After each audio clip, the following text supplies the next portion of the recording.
tugeze muri ka gace ko kwigira hamwe ijambo. Uyu munsi tugiye kwigira hamwe ijambo igice cya 12.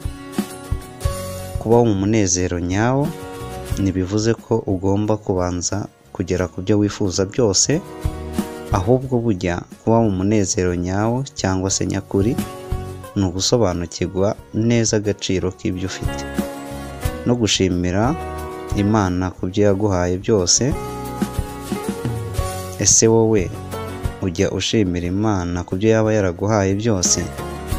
Gushima no kwizera ko ejo hazaba heza kurushaho none ni umuti utera akanyabugabo umuntu wese cyangwa se umuntu uwo ari we wese. N'imbaraga zigusunikira kugera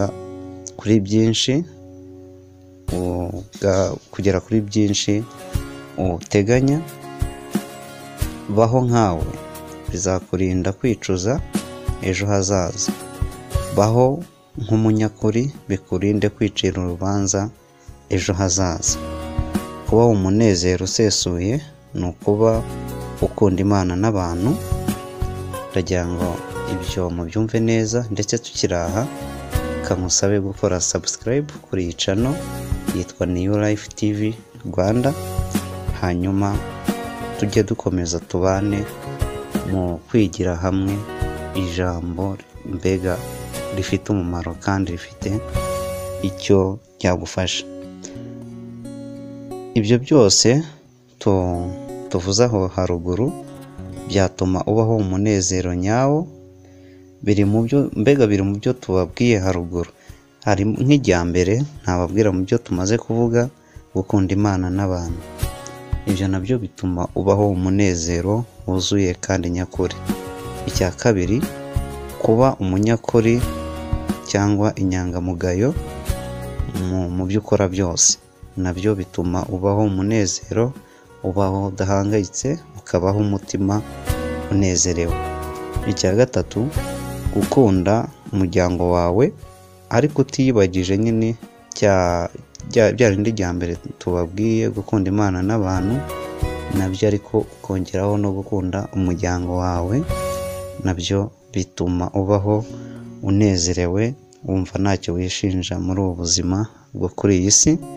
Ushobora kuba uyu munsi bwaguha umuceri n'ifiriti, ariko ejo ntibwiyibagize yuko bushobora kuguha amateke. Ubwo bivuze yuko ushaka kubaho unezerewe uyu munsi, yego, ariko ejo bikagukomerana. Ariko icyabigufasha kubaho unezerewe ni turi kubabwira.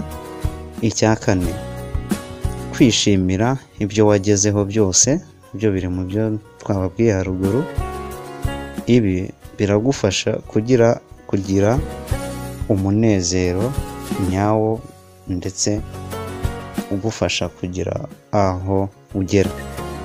Duhe feedback ku byo tubabwiye cyangwa se umaze kumva kuri aka gace ka 12, ndetse nkomeza kugusaba gukora subscribe kuri iyi channel. Ndagira ngo butaha tuzahure no mu kandi gace ka 13.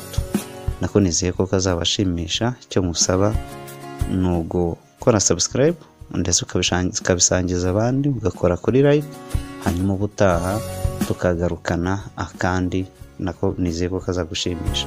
Imana iguhe umugisha, naho ubutaha.